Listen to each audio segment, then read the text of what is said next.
10 मई 2015 का वो दिन जब दो टीमों के बीच एक ऐसा मैच खेला जा रहा था जिसमें दोनों टीमों का मकसद एक था। मुंबई अपने आप को पॉइंट टेबल पर टॉप 2 में बरकरार रखना चाहती थी और रॉयल चैलेंजर्स बैंगलोर टॉप 2 में पहुंचकर अपने वर्चस्व का जौहर दिखाना चाहती थी। टॉप 2 की लड़ाई क्रिकेट की दुनिया में नंबर 1 की लड़ाई बनने वाली थी। इस मैच को जीतने के लिए दोनों टीमों के पास न तो प्लेयर्स की कमी थी और न ही परफॉर्मेंस की। एक तरफ हिटमैन जैसा कप्तान था तो दूसरी तरफ विराट जैसा किंग था। एक तरफ गिल की आंधी थी तो दूसरी तरफ पोलार्ड का पावर था। दिग्गजों से भरी हुई दोनों टीमें एक मैदान में एक मैच में एक दूसरे के आमने सामने खड़ी थी। ऐसे हालात में शुरू होती एक ऐसे मैच की कहानी जिसमें एबी का स्टाम आया था, यानी कि एक तूफान एबी डिविलियर्स नाम का आया था।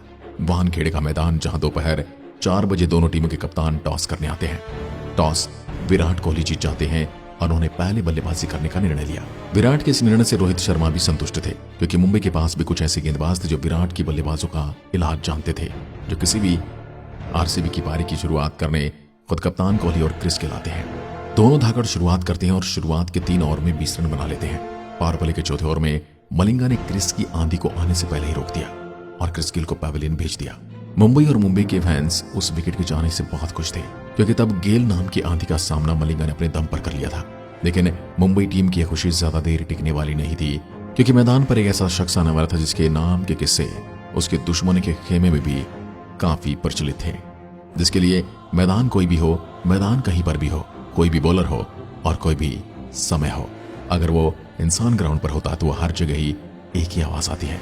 उसका पराक्रम, उसका खेल, उसका स्टाइल क्रिकेट की दुनिया में सबसे अलग, सबसे अद्भुत, जो देखता वो देखता रह जाता। वह इंसान क्रिकेट की दुनिया में खुद का एक नाम नहीं बल्कि एक ब्रांड था, जिसके द्वारा खेले गए शॉट्स आज भी उसी के नाम से जाने जाते हैं। ऐसे शॉट्स उसने खेले इस 22 गज की पिच पर कि पूरे क्रिकेट इतिहास में कोई नहीं खेल पाया। उसकी एंट्री से वानखेड़े के मैदान में हलचल मच गई। चारों तरफ एक ही गूंज थी, एक ही नारा था। हर कोई उसका दीवाना था। उसे हर कोई बल्लेबाजी करते हुए देखना चाहता था। उसके आते ही पावर प्ले में बाकी काबिलियत का परिचय दिया। पावर प्ले खत्म हो चुका था और आरसीबी के खाते में महज 39 रन थे। आरसीबी अपना एक विकेट खो चुकी थी और दिग्गजों की नजर में पावर प्ले पूरी तरह से मुंबई के हक में था। 6 ओवर में महज 39 रन आईपीएल के इतिहास में कभी ऐसा हुआ हो। विराट और एबी डिविलियर्स बल्लेबाजी कर रहे हो और महज 39 रन पावर प्ले में बने हुए हों। यह बात एबी डिविलियर्स को चुभ चुकी थी और यहां से शुरुआत होती है एबी डिविलियर्स की पहली पटकथा की। पारी के 8वें से 12वें ओवर तक मुंबई के सभी गेंदबाजों ने 15 रन पर ओवर के हिसाब से लुटाए। मुंबई का कोई भी गेंदबाज एबी डिविलियर्स के सामने टिक नहीं रहा था। पारी के 12वें ओवर की समाप्ति होने वाली थी और एबी डिविलियर्स ने महज 30 गेंदों में अपनी हाफ सेंचुरी पूरी कर ली थी। एबी डिविलियर्स की हाफ सेंचुरी की बदौलत बेंगलुरु 12 ओवर में 114 रनों पर पहुंच चुके थे। सिलसिला यहां रुकने वाला नहीं था, क्योंकि यह तूफान अभी भी पिच के बीचों बीच अपनी तूफानी पारी खेल रहा था, क्योंकि एबी डिविलियर्स के साथ साथ अब विराट का भी विस्फोट होना शुरू हो गया था। दोनों बल्लेबाजों ने मिलकर मुंबई के सभी गेंदबाजों को अपने रिमांड पर ले लिया। एक तरफ से एबी डिविलियर्स रन कूट रहे थे तो दूसरी तरफ से विराट फोड़ रहे थे। देखते ही देखते दोनों बल्लेबाजों ने अपनी टीम का स्कोर को 15 ओवर में 150 के करीब पहुंचा दिया।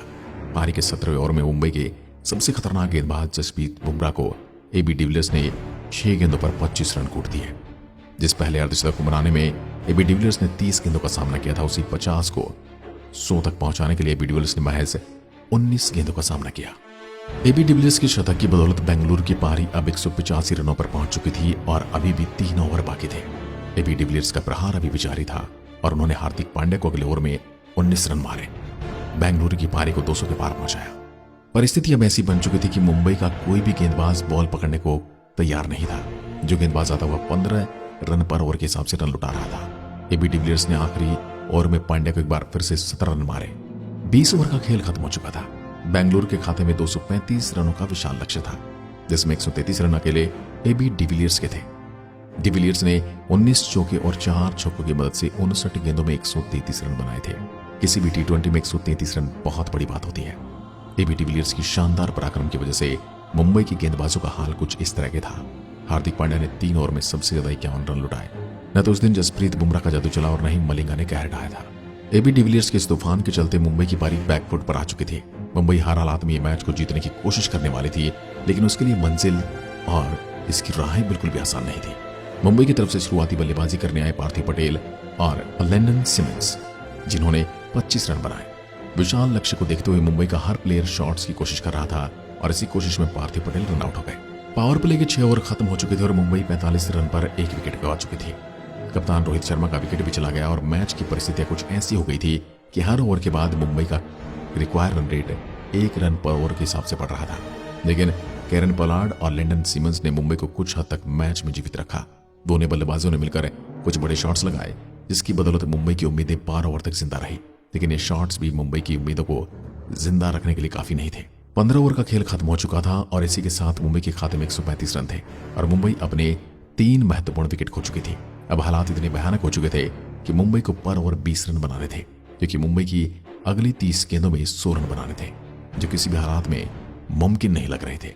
और कैरन पोलार्ड के विकेट गिरने के बाद यह लक्ष्य मुंबई के लिए असंभव हो चुका था। मुंबई के एक छोर से बैक टू बैक विकेट गिर रहे थे, वहीं दूसरी तरफ लिंडन सिमंस मुंबई की एक बड़ी हार को टाल रहे थे। सिमंस ने मुंबई के लिए आखिरी ओवर तक बल्लेबाजी की और 20 ओवर की समाप्ति तक मुंबई के खाते में महज 196 रन थे। लेकिन एबी डिविलियर्स की इस बल्लेबाजी ने लाखों प्रशंसकों को अपना दीवाना बना दिया था।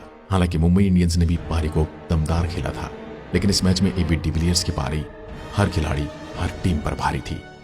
क्या आप भी मानते हैं कि दुनिया के सबसे बेहतरीन खिलाड़ियों में से एक एबी डिविलियर्स हैं, जो बेहतर रन गति से रन बनाते हैं, जो फील्डिंग में चुस्ती फुर्ती दिखाते हैं और अपनी टीम के लिए कुछ भी कर जाते हैं। आज की वीडियो में बस इतना ही। धन्यवाद।